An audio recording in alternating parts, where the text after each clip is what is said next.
Thank you, Jay.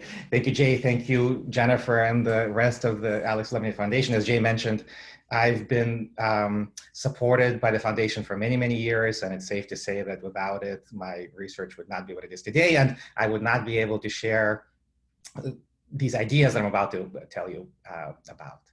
And the question that's been fueling me and many, many people in the field, of course, is why do young people get cancer? Otherwise, healthy children, why do they get cancer? And if you look at the epidemiology of all of human cancer across children and adults, the incidence of cancer rises steadily as we age, as shown on this curve. And the basis for this steady increase in cancer with aging is thought to be the accumulation of mutations in our DNA, sometimes due to exposures in the environment from mutagens, sometimes due to errors in DNA replication that sustains all of our normal tissue development. And indeed, studies across many cancers support this notion.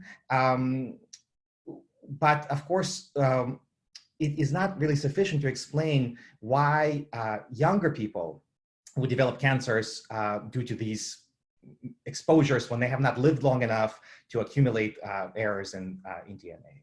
Now, of course, there's a very well-recognized cause of childhood and early onset cancer that has to do with the predisposition towards cancer, usually due to the inheritance of mutations in genes that encode factors that regulate genome stability and DNA repair.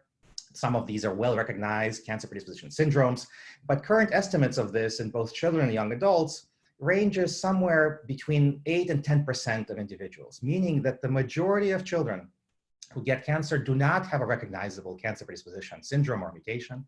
Now, of course, that's an underestimate, and in the years to come, we will find more such cancer predisposing mutations, but I would posit to you that even when we do, they will still not explain the majority of childhood cancers.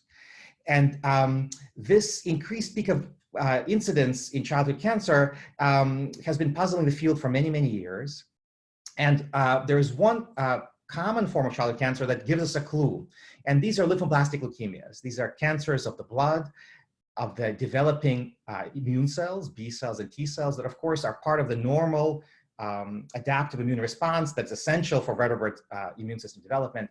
And there it's now very clear that the majority of the mutations that cause these leukemias, chromosomal translocations and deletions that produce oncogenic fusion genes and inactivate tumor suppressor genes, are mediated by the RAG1/2 recombinase, the DNA recombinase that's part of normal somatic diversification in the immune cells, that for reasons that we still don't fully understand becomes dysregulated and creates these mutations in the developing B cells and T cells, ultimately leading to their transformation and leukemia. Recent work, some of it from my lab together with the Target Consortium and Alejandro Gutierrez, points that in a large fraction of acute myeloid leukemias in children, the same process is responsible for the production of leukemia oncogenes, suggesting that the majority of blood cancers in young children, again, are due to the dysregulation of this essential developmental somatic DNA rearrangement process. And it begs the question whether similar processes are responsible for mutations that occur in developing tissues that give rise to the vast majority of tumors that affect children and young adults, medulloblastoma and neuroblastomas, Wilms tumors and other kidney tumors, sarcomas, and a variety of gliomas. And so today I'd like to explore with you the idea of other developmental oncogenic mutators like RAG1/2 that are part of normal physiologic healthy development that become dysregulated to make mutations that ultimately cause the childhood cancer. Now, this idea is not so far-fetched because if we look at the genomes of cancer cells, and here is a karyotype of the earliest published childhood cancer genome, a neuroblastoma from a toddler, published by Spriggs and colleagues in the 60s. Here we recognize, of course, one of the hallmarks of high-risk neuroblastoma, which is that in addition to these normal chromosomes that are part of our normal healthy cells, these neuroblastoma cells also have numerous small so-called double minute chromosomes that in this particular case lead to the overexpression of the MYC-N oncogene and cause the hallmarks of high-risk neuroblastoma. The process by which these chromosomal abnormalities occur in healthy developing cells remains a mystery to this day. And I would posit to you that we need new ideas, such as developmental mutators, to explain their development. The same is true for many, many other tumors that affect young children. Here's, for example, a karyotype of rhabdoid tumors that I'll spend some time talking about. This is from Delacha Arias and colleagues. And here, in this tumor from an otherwise healthy infant, they recognize the presence of a chromosomal translocation from chromosome 1 to chromosome 22 that leads to the inactivation of the SMARCB1 tumor suppressor gene, indeed now recognized as the pathognomonic feature of the majority of rhabdoid tumors. How this chromosomal translocation occurs in an otherwise healthy infant, and these cells that have not had that many replicative cycles of division have not been exposed to mutagens in the environment, is a mystery that I'd like to explore today and suggest the existence of a developmental mutator that's responsible for making this mutation. Now, this work originally began some number of years ago with a simple idea that if the genomes of cancer cells are complex and are cryptic with respect to the mutational processes, then perhaps we could look at the proteomes, the output, the protein output of these tumor cells using new methods in mass spectrometry proteomics. And that's indeed what we did over many, many years. One aspect of this work, initially focused on childhood kidney tumors, was published by Michael Ortiz and colleagues recently from my lab, along with Anton Hensen from his own lab, that discovered a new mechanism of chemotherapy resistance in childhood solid tumors having to do with the overexpression of the molecule prohibinin that regulates the apoptotic mitochondrial signaling. Very interesting work that I would like to highlight here to draw your attention so you could explore later when you have time. But as part of this, coincidentally, in this work, we also observed in rhabdoid tumors, childhood rhabdoid tumors, a very highly expressed at the time orphan human gene that called PGBD5. It stands for piggyback transposable element derived gene number 5.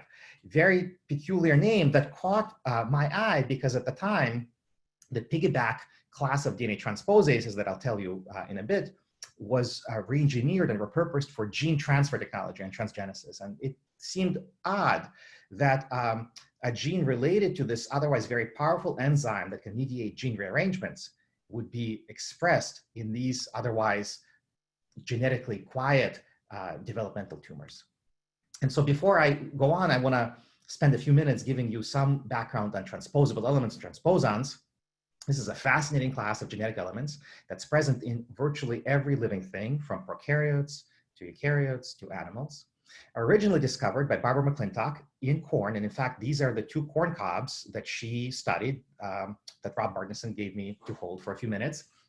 She was studying a very fundamental developmental process in plants, which has to do with color variegation and the production of differently pigmented corn kernels on this corn cob. This is a developmental phenomenon in plants that's important for development and stress response. And what Barbara McClintock found is that the production of this pigmentation gene and the pigment is controlled by DNA rearrangement, by a DNA transposase called activator and dissociator that leads to changes in gene expression through mutations that are developmentally encoded. And since then, a variety of investigators and fields have recognized that these genetic elements, genes that can mediate somatic DNA rearrangements, are actually spread throughout all living things. In yeast, the CAT1 transposase controls the mating switch. In ciliates, the PGMAC transposase controls development from the somatic to the germ cell nucleus. In plants, I already told you about activator from Barbara McClintock's work, but there are many, many other transposable elements important for development and evolution and stress response. In insects, you may have heard of the P element in Drosophila, which is a transposable element that by accident invaded laboratory strains and then was repurposed for forward genetic screens. The piggyback transposase was discovered by Malcolm Fraser and colleagues in the looper moth, as I'll explain in a second, that mediates DNA transposition also. And of course, over the years, the field has wondered whether there are, as of yet to be discovered, vertebrate transposons. And as I'll show you, the answer is there are many, and they're fascinating, and at least some of them, like PGBD5, contribute to childhood cancer and human disease. Now, why this focus on transposons? The answer, again, lies in very simple observations, which is that if you look at the human genome, and here are three famous human cancer genes where these vertical marks represent their coding exons, and these intervening sequences represent the introns. If you look at inside the introns, there's a whole universe of sequences derived from transposable elements. Some of them are RNA mediated, some of them are DNA mediated, but suffice it to say that almost half of the human genome by weight is derived from transposable elements. Of course, most of them are evolutionarily extinct. They are vestigial structures that we carry by virtue of our evolutionary history, but some of them are actually quite important and functional and at times pathogenic. Now, PGBD5 caught our attention for the simple reason that it's not only expressed in the majority of rhabdoid tumors, it's expressed in the majority of childhood megaloblastomas, neuroblastomas, ependymomas, Ewing sarcomas, and other fusion-positive sarcomas like the chromosomally translocated rhabdomyosarcomas, sarcomas, but not many other tumors like the leukemias where REC1 is expressed. And PGBD5 is also compelling as a developmental mutator because it's deeply evolutionarily conserved among vertebrates. Here is its phylogeny, where it's highly, highly conserved among humans, rodents, fish, all the way to the ancestors of the bony fishes, divergent from the insect piggyback. The way these genes work is that the transposase itself encodes an enzyme, a protein enzyme, that in a sequence-specific manner recognizes specific sequence elements in the DNA and leads to their excision, followed by insertion in this cut and paste like reaction, where the insertion target sites have characteristic TTAA target site duplications. And that's how, for example, the piggyback gene spreads itself through the insects. And that's how piggyback was repurposed for transgenesis, where the transposon cargo is not natural, but synthetic to insert genes into cells. It turns out that the human PGBD5 works in many ways just like the insect one, in that it can mediate the same cut and paste reaction in human cells. And Anton Hensen, when he was in my lab, led this work and mapped the integration sites of transposons mobilized by human PGBD5 in human cells, and found that they were integrated in all the chromosomes on the circus plot, from the chromosome 1 to all the small chromosomes, into genes and between genes, with characteristic target site duplications and a sequence-specific activity that's almost indistinguishable from the piggyback transposase. So PGBD5, human PGBD5, is truly an endogenous human DNA transposase. Now, this, of course, led to a very provocative hypothesis that I outlined here, that we term the developmental mutator hypothesis. It has, in spite of being very provocative, it has very, very testable predictions. The first of which is that the transient expression of PGBD5 should be sufficient to heritably transform human cells by virtue of causing mutations in the DNA that are, of course, heritable. That the enzymatic activity of PGBD5 should be required for cell transformation. And that PGBD5-induced transformation should induce specific genomic rearrangements with specific sequences that are dependent on specific targeting and DNA repair factors. And indeed, in work that Anton published a number of years ago, we tested each of these predictions, and I invite you to read this paper in detail, as it's quite comprehensive and describes in detail the fulfillment of each of these predictions by PGBD5, confirming that it's a developmental mutator. Here, I'll just show you some key examples of this work. In one set of experiments, we took primary human cells that are themselves genomically stable and do not transform spontaneously. And we expressed human PGBD5 under the control of a doxycycline-inducible promoter, and then transplanted these cells into immunodeficient mice, where in the presence of doxycycline and induction of PGBD5, these cells become transformed and form tumors, as shown on these volumetric measurements. If you withdraw doxycycline from the diet of these mice, leading to the loss of all measurable PGBD5 protein expression, as shown in this Western blot, the tumors nonetheless continue to grow just like their counterparts. And if you transplant these tumors into totally naive mice that have never been exposed to doxycycline, they nonetheless continue to grow with a morphology that's indistinguishable from their counterparts, indicating that transient expression, just for a few weeks, of normal human cells with PGBD5 is fully sufficient to lead to fully penetrant, serially transplantable tumors. This process requires the enzymatic activity of PGBD5, where the enzyme uses a triad of 3 aspartic acids to catalyze magnesium-dependent hydrolysis of DNA and mediate DNA transposition, where mutants from aspartic acid to alanine that are now deficient in enzymatic activity as measured by this transposition assay using quantitative PCR, these mutants also become inactive for cell transformation, as shown in these survival plots of mice, immunodeficient mice, that have been engrafted with these tumor cells, where wild-type PGBD5 causes fully penetrant tumor formation in just 3 weeks, whereas these catalytically inactive mutants are unable to transform cells in spite of being expressed just as well, and in spite of localizing to chromatin almost just as well as wild-type parts. There's one exception, which is this mutant, which is worth discussing. So if you have questions, please let me know. We can discuss. Very interesting exception to this rule that doesn't disprove the hypothesis, just a caveat. Now, these transformed cells are transformed by virtue of somatic DNA rearrangements. And here is one example that we found, which is a duplication of a tumor suppressor gene called WWOX, here confirmed by cloning of the duplication breakpoint and Sanger sequencing. And remarkably, this tandem duplication leads to the evolution of an entirely new mutant gene, here shown on this Western blot, where normal WWX is 40-some kilodaltons, but this duplicated one is extended by virtue of this duplication and leads to the expression of a dominant negative form, mutant form, that's required for cell transformation. And this occurs not just in a singleton fashion, it occurs in multiple independently initiated tumors, consistent with the idea that PGBD5 targets specific sequences in the human genome in a programmed manner that recurrently leads to stereotypical DNA rearrangements, at least some of which are mutagenic, leading to cell transformation. And indeed, if you look genome-wide by whole genome sequencing at these tumors, as Anton did with Richard Koche and colleagues, here shown on the circus plot from the big chromosomes all the way to the small chromosomes, we find a variety of, again, somatic mutations. Most of them are deletions, but sometimes translocations, duplications, and inversions.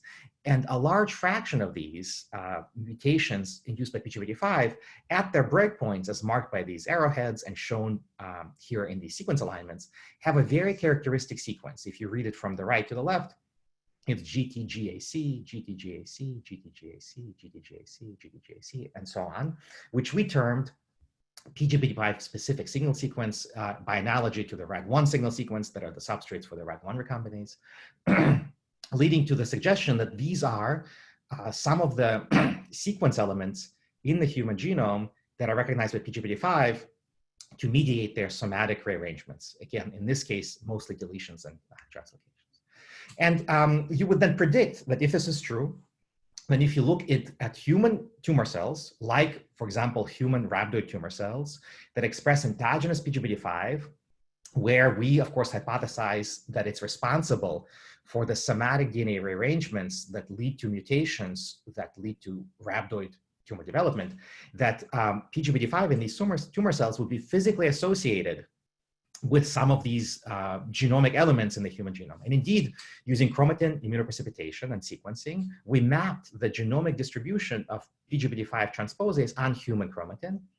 And we find that inside these regions bound by PGBD5, there's a very strong enrichment of sequences that look similar to the PGBD5 signal sequence, the GTGAC motif that I just showed you, but not their scrambled counterparts, nor the RAG1 signal sequences, which are, of course, irrelevant in this cell type.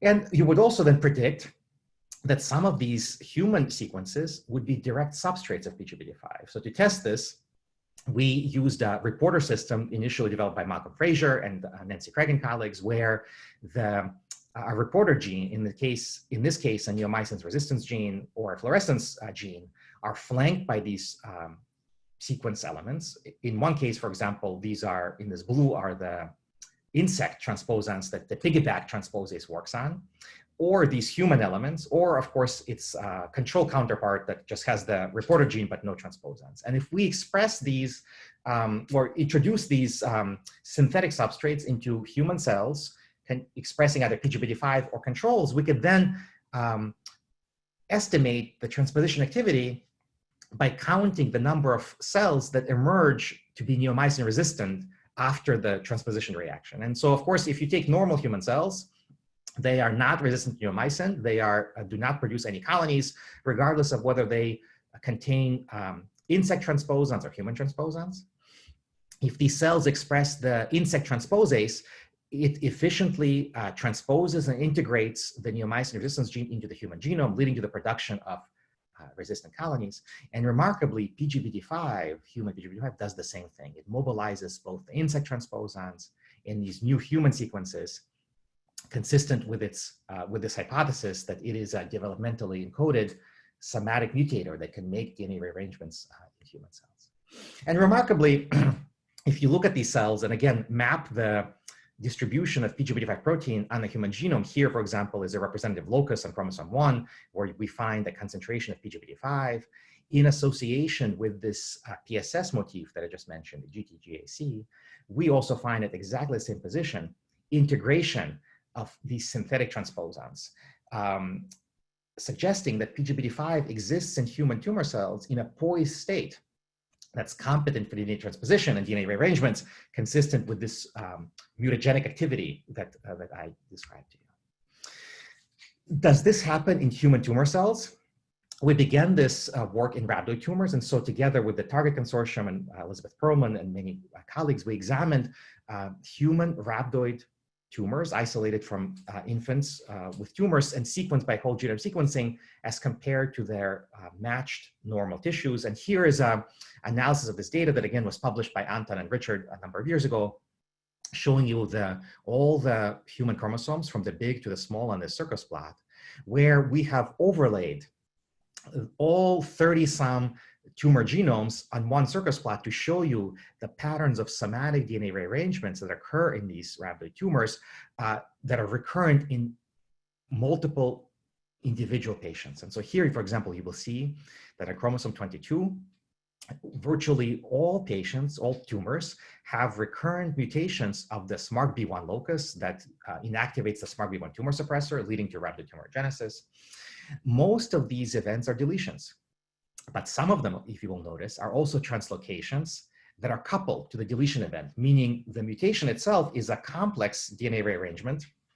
And you will see that across the genome, there is a variety of these coupled rearrangements, deletions, translocations, inversions, and that a large fraction of them at their breakpoints, as indicated by these arrowheads, contain the same characteristic signal sequence, GTCAC. The PGBD5 signal sequence that I just showed you is induced by PGBD5 in normal human cells. Here's a slightly more detailed view of this, where I'm showing you the various genes that are recurrently mutated in individual tumors from individual patients. Many of them, of course, are SMARCB1, but there are many others like this contactin.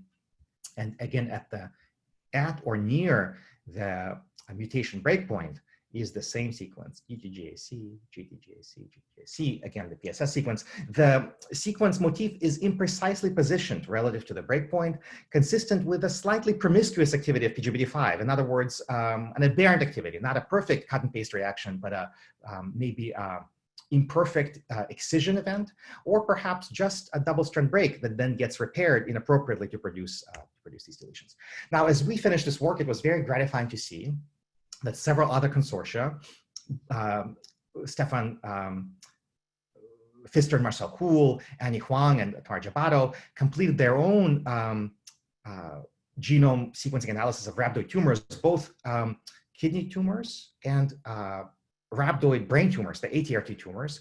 And it turns out from this body of work, we now recognize that rhabdoid tumors actually exist in at least 2 or 3 distinct molecular subtypes here in the Pfister and Kuhl classification, the tyrosinase, hedgehog, and MYC subtypes, and that at least in part, the differences in the molecular properties of these different rhabdoid tumors are associated with differences in the types of mutations that affect the SMARCB1 locus and other linked events, consistent with the idea that rhabdoid tumors are produced by a somatic mutational process that leads to their diversification, and in this particular case, differences in patient outcomes.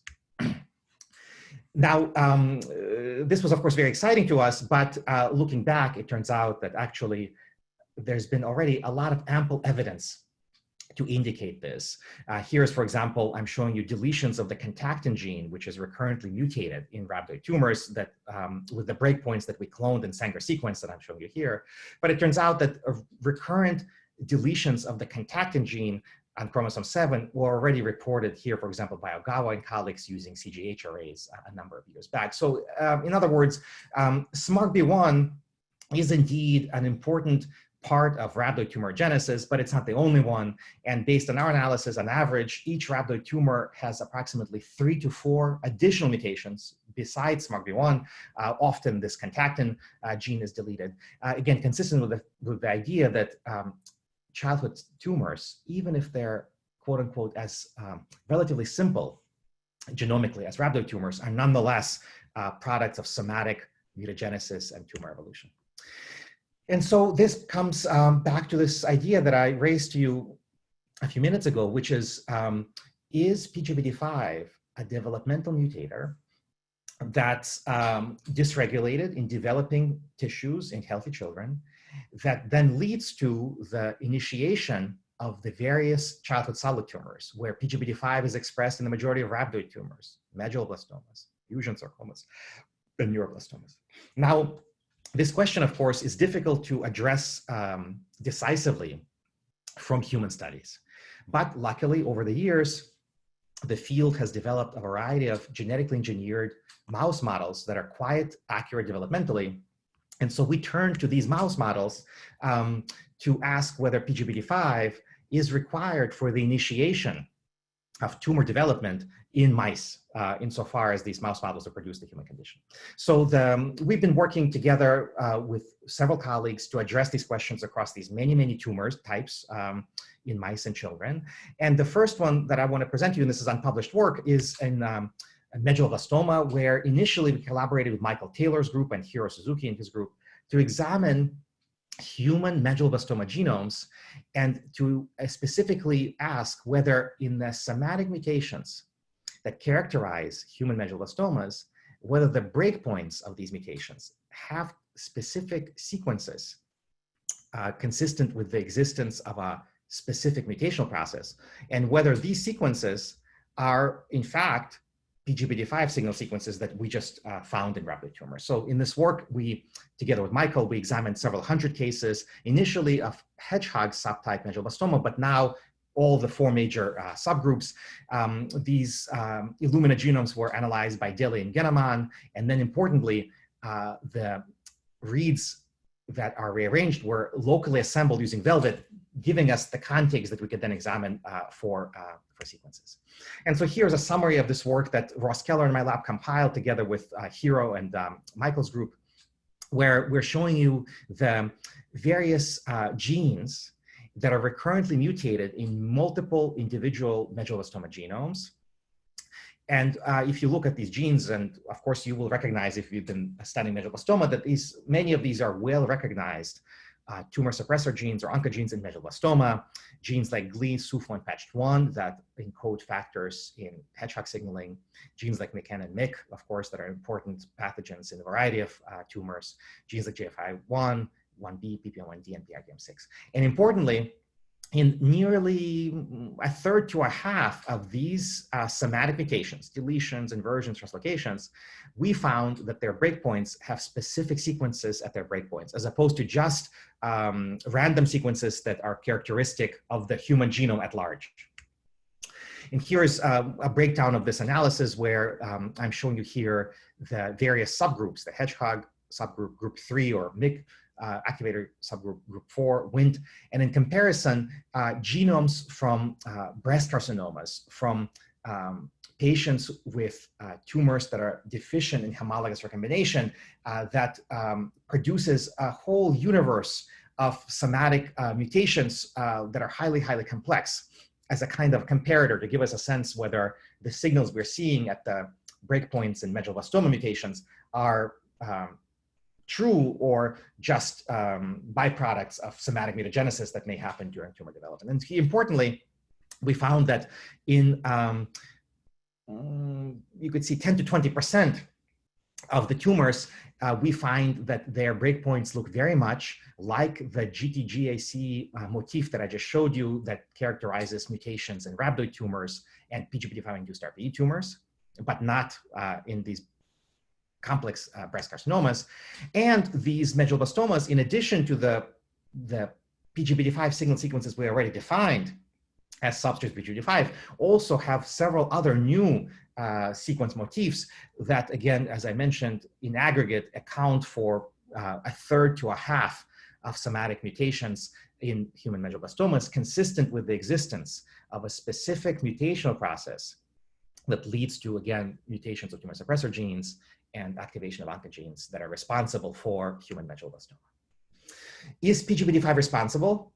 Again, as I mentioned, in human studies, it's very difficult to answer this question decisively, but in mouse studies, it's very tractable. So we collaborated with Praveen Raju and more recently with Alexander Joyner, who have developed a variety of developmentally accurate models of hedgehog signaling medulloblastoma. Here, for example, is a model that uses somatic inactivation of the patched1 gene, which is a negative regulator of hedgehog signaling, with deletion of patched1, leading to constitutive activation of hedgehog signaling in developing cerebellar progenitor neurons in developing mice, on average several hundred such initiating events per mouse cerebellum, leading to, over several weeks to months, development of fully penetrant medulloblastomas that ultimately kill all mice that are engineered this way, consistent with, again, what happens in human medulloblastomas with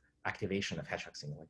And remarkably, whereas mice that are wild type for PGBD5 develop these tumors rapidly, mice that are littermates that are deficient for PGBD5 are in large part protected for a long, long time. As you can see, the majority of these mice do not develop tumors for almost a year, indicating that mouse PGBD5 in developing cerebellar progenitor cells is required for the initiation of otherwise fully penetrant and lethal human medulloblastoma, consistent with the function of PGBD5 as a developmental mutator that I just showed you. Now, this, of course, raises a question that I'm sure some of you have been thinking about, that I have been thinking about for many years, that people always ask, which is, if PGBD5 is doing this abnormally in developing tumors, what is its normal function? And I can't spend much more than a few minutes on this question here because it's far too expensive for this talk, but suffice it to say that DNA rearrangements in neuronal tissues, developing neurons, have been hypothesized for a long time, over 50 years, for a variety of reasons based on a variety of observations.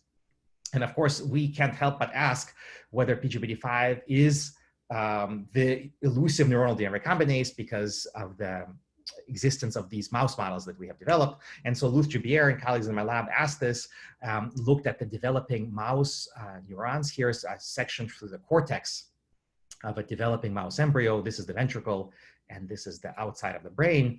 And it's been recognized for a long time that these developing mouse neurons normally undergo a variety of double-strand breaks measured using NMIC labeling with tunnel, and also captured by the activation of DNA damage repair by phosphorylation of histone 2AX here in red. You could see that a variety of double-strand breaks and neurons with activated DNA damage. And remarkably, mice that are deficient in PGBD5 have a very significant and reproducible reduction in the amount of double-strand breaks in developing neurons, consistent with the activity of PGBD5 during normal development that somehow is dysregulated during tumor development.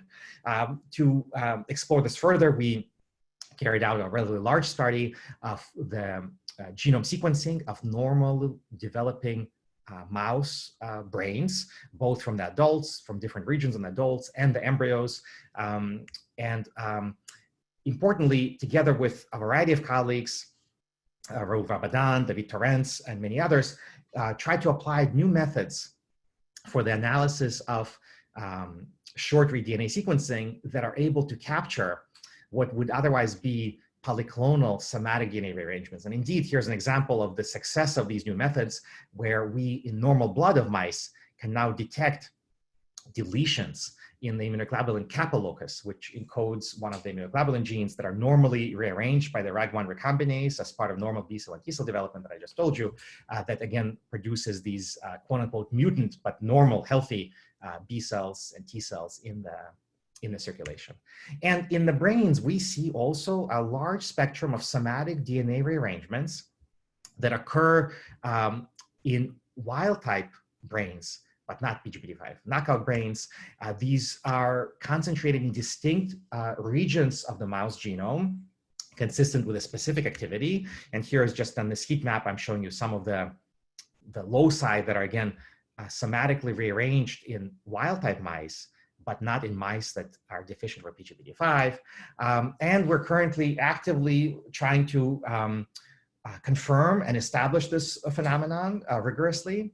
We hypothesize that if PGBD5 is physiologically important, as its evolutionary history suggests, as its mouse knockout phenotype indicates, that PGBD5 would be working either like RAG1, in which case it would mediate somatic DNA rearrangements of specific genes, leading to their somatic diversification, or alternatively, more like Barbara McClintock's activator, where it would make DNA rearrangements to control gene expression. And so I hope in the next year or two, we'll be able to definitively answer the question of what is the function of PGBD5 in normal physiologic development, and of course, by extension, how it may be dysregulated in developing tumors to produce mutations that are characteristic of childhood solid tumors that I just mentioned to you about. So in summary, the model that we've currently produced and are trying to refine is that PGBD5 is associated physically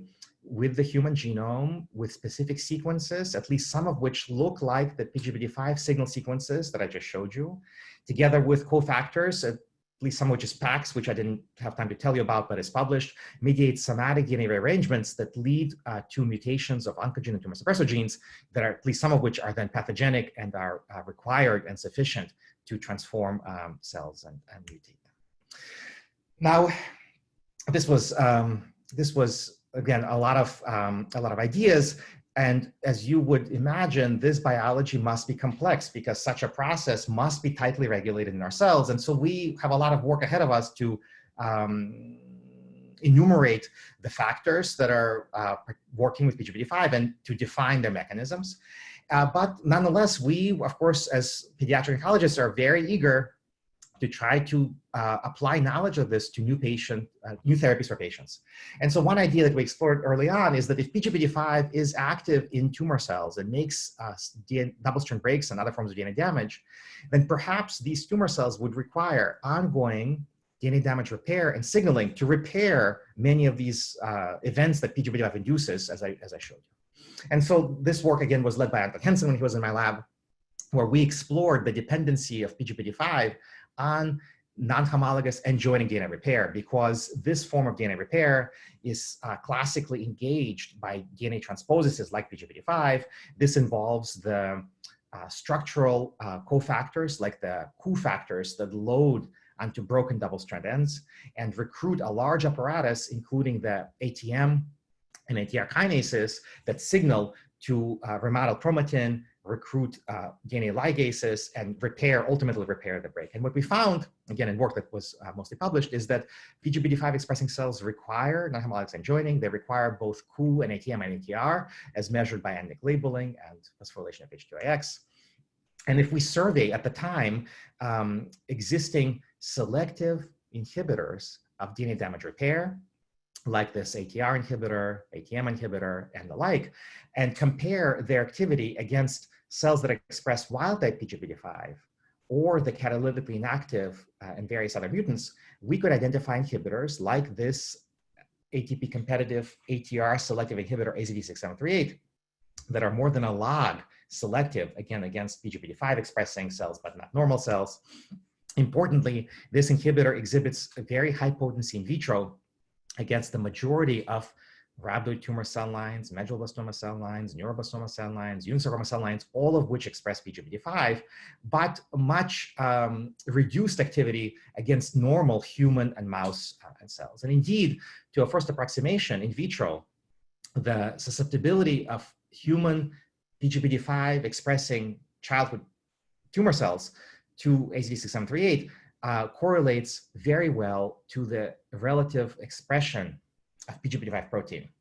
Not perfectly. In other words, there are other determinants of this, but as you can see, at least half of the variation is explained by PGBD5 expression, consistent with the idea that PGBD5 is both necessary and sufficient to confer this dependency, which we confirm genetically, where we take rhabdoid tumor cells, deplete endogenous PGBD5 using multiple independent RNA interference constructs, and then compare these PGBD5 proficient tumor cells as compared to their PGBD5 deficient counterparts, and find that depletion of PGBD5 confers relative resistance to this ATR inhibitor, consistent with the idea that it's required for this particular susceptibility and a kind of a synthetic lethality, if you will, in pharmacologic terms.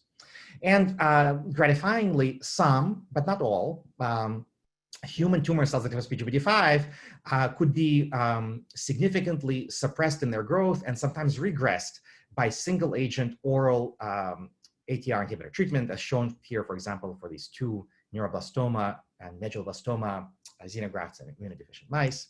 And this leads to, again, this idea that PGBD5 in tumor cells remains active, continues to make mutations and damage DNA, and this requires ongoing DNA damage repair signaling, repair and signaling, where inhibition of the specific pathways that are engaged by PGBD5 could impair this DNA repair, leading to reduced cell survival and cell death. And so we are working hard to understand the molecular mechanisms of this oncogenic form of DNA damage signaling. Of course, we're working hard, as funded by the Alex Lemonade, to develop rational strategies for targeted interference with this, and actually immune therapies that I didn't talk to you about today that are derived from PGBD5 activity. And satisfyingly, Michael Ortiz, based on this work, is planning to open, together with the COG and Bayer, a new clinical trial this fall using the new ATR selective inhibitor to, again, test this hypothesis in children with recurrent or refractory solid tumors, most of which express and activate PGBD5. And so in the last few minutes, I just want to conclude and ask a more broader forward-looking question, which again concerns this idea that our tissues and our genomes are not static, that they are a product of development, and at least some of this development involves somatic DNA rearrangements, some of which are physiologic and developmentally regulated, which would explain the incidence of mutations in otherwise healthy developing tissues.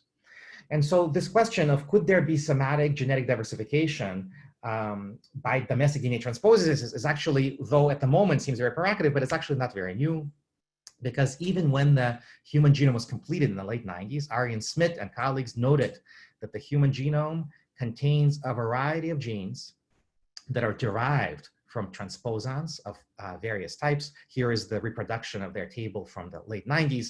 You will see many of these genes here have unusual names because they actually remain orphan in that they have not been studied. PGBD5 is not on this list.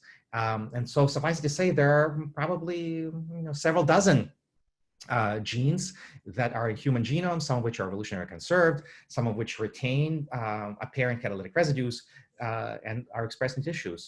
And so it raises the possibility that perhaps our tissues, like the tissues of many other organisms, are somatically diversified. We talked about REG1 and 2. That's, of course, essential for adaptive immunity. And as I mentioned to you, is the principal driver of lymphoid malignancies, leukemias and lymphomas in both children and adults. We talked about PGBD5 that I hope I've convinced you needs to be explored further as a developmental mutator responsible for the initiation and diversification of the majority of childhood solid tumors and probably in normal neuronal development. There are many others like FAP9, which is a P-element transposase discovered by Don Rio that's active in human cells, SETMAR, RB1. Recently, topoisomerase has been implicated in nuclease-mediated rearrangement. So there's a lot of biology that we need to work on. And finally, of course, I want to leave you with the idea that this work and work of many others suggests that childhood cancer needs to be thought of as a disorder of developmental somatic DNA rearrangements, where normal and healthy progenitor and stem cells undergo somatic DNA rearrangements, at least some of which are mediated by PGBD5 and Rad1, and this process leads to the inactivation of tumor suppressor genes and activation of oncogenes that characterize all the features of childhood and young adulthood somatic tumor development. This is the extension of the developmental mutator hypothesis that Steve Frank and I formalized earlier this year in a paper cited here. And of course, it also raises questions and provides a very satisfying framework of how to think of why do young people get cancer in the first place. And in this work that I cite here, I'd like to present you with this simple framework, which is that the reason why young people get cancer has to do with the interaction of constitutional cancer predisposition that we now know affects at least 10% of children and adults and maybe more. It also involves exposures and oncogenic pathogens that could facilitate the acquisition of mutations in response to these predisposing genetic mutations. And of course, it involves developmental mutators, or in other words, processes that are inherent to our normal cells that are important for normal physiology and normal development and normal homeostasis that can mediate somatic DNA mutations, either from nucleases like PGBD5 and Rad1, or perhaps mitotic processes having to do with cell division. And together, these three factors and the interaction among these three factors is responsible for the onset of cancer in young children and adults. And so with that, I think I am on time, and I want to finish as I have tried to acknowledge along the way. This work is highly collaborative and is a product of extensive work by many, many, many, many people. I've tried to cite some of the key contributors, but the rest of them are listed here. There are many, I'm sure, who are listening to me now, and I thank all of them. And with that, I thank you. I thank Jay and Alex's Lemonade, and I will take your questions. Thank you so much, Alex. That was very informative. Certainly looked at cancer from a different perspective than the lectures we've heard up until this point. And it's not something that I've heard before. So I really appreciate that. I'd like to give people a chance to type in questions into the chat box and we can have them answered. So we'll just give them a minute. Type some in. Hopefully we get a few. Okay, first one coming in. Alex, great talk. You may have answered this question. Fortunately, rhabdoid and other pediatric brain tumors in children in the brain is relatively rare. If PGBD5 is expressed in all neuronal cells, can you comment on how PGBD5 function is regulated, dysregulated, and possibly suppressed to prevent somatic mutagenesis and oncogenesis? Yes, that's right. I think that this is the key point, is that fortunately, tumors that affect children are relatively rare. This includes rhabdoid tumors and medulloblastomas and many others. And so insofar as PGBD5 is expressed in all of these cells, in all of us, it must be tightly regulated.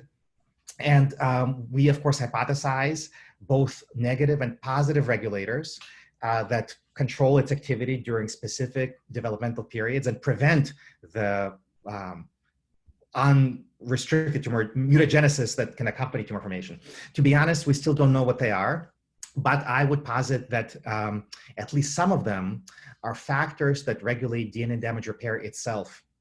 And of course, it's very tempting to postulate that the reason why in some children PGBD5 causes mutations that leads to tumors like medulloblastoma and rhabdoid tumors and the like, is that these individuals have an underlying slight defect in DNA damage repair. And so, for example, an allele, a hypomorphic allele in ATM or ATR or the like, that normally is fully competent and fully functional and allows for efficient DNA repair, but in cells where PGBD5 is activated is inadequate. And so we're actually currently looking in two large whole genome studies looking at the germline genomes of children and their parents to try to identify these predisposing alleles. So I hope that that answers your question.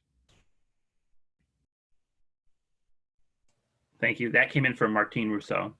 Oh, well, thank you, Martine.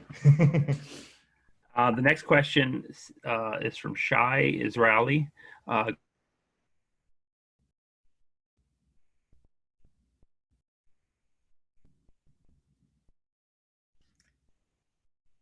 Jay?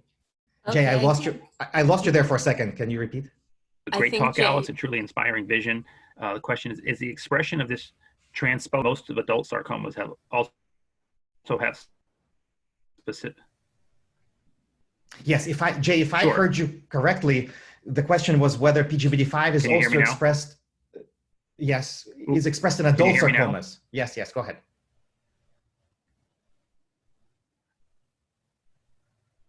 No, but not anymore. What about sarcomas? Because they have specific fusion genes. Yes, yes, yes, that's exactly right. We are actively looking Maybe at. Jen could read it. Go ahead, Jennifer.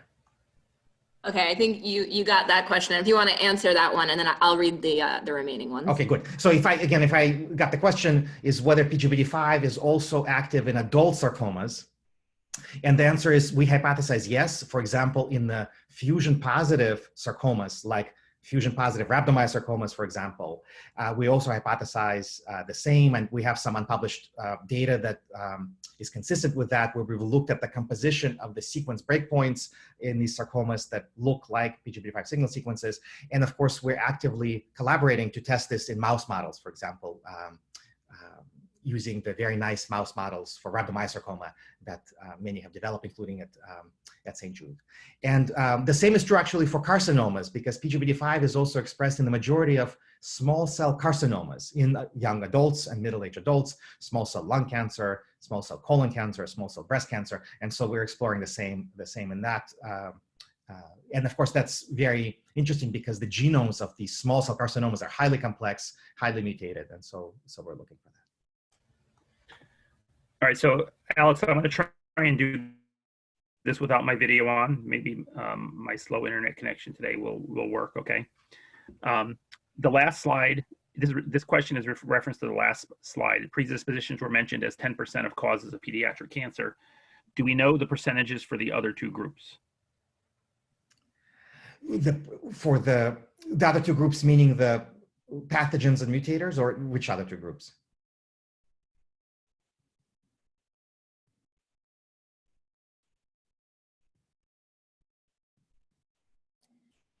That was the entirety of that question. Oh, well, so, I presume it relates, so the 10% estimate comes from several studies of both children and adults. It's an approximate estimate. The numbers vary, of course, by... It must be the oncogenic pathogens and developmental mutations. Yes, right. So that estimate varies, and in some groups and tumors, it's higher, in some it's lower. Now, as far as the oncogenic pathogens or exposures, there are, of course, clear cases where that's the case. For example, human papillomavirus and the causal relationship between human papillomavirus and probably half of all oropharyngeal cancers in young adults. But in many, many other tumors, we don't know. They've been hypothesized based on epidemiology and incidence type of analyses, but no one has yet found oncogenic pathogen or an exposure in these other cases. But of course, people are looking, and for example, recently work from Matthew Meyerson has nominated a specific type of fusobacteria in the colon as a contributor to the pathogenesis of a distinct subset of colon carcinomas. And so this is a very, very active field, and I fully anticipate that over the years to come, we will find many other external causes of human cancer, be they pathogen, viruses, or exposures. And so the challenge will be actually, even though this diagram that I show here is very simple, the challenge actually is very, very daunting, how to understand the relationship among these three things, because epidemiology becomes very, very complicated when you need large cohorts, and model studies in animals need to be very, very refined and very, very sophisticated to incorporate accurately all of these factors. So this will be a fueling, I think, a lot of effort over the many years. Great, thank you. This question comes from Michael Wiggins. Very basic question. As a pediatric cancer parent, I'm often asked whether cancer in children is genetic or hereditary. Is there a difference? And if so, can you explain?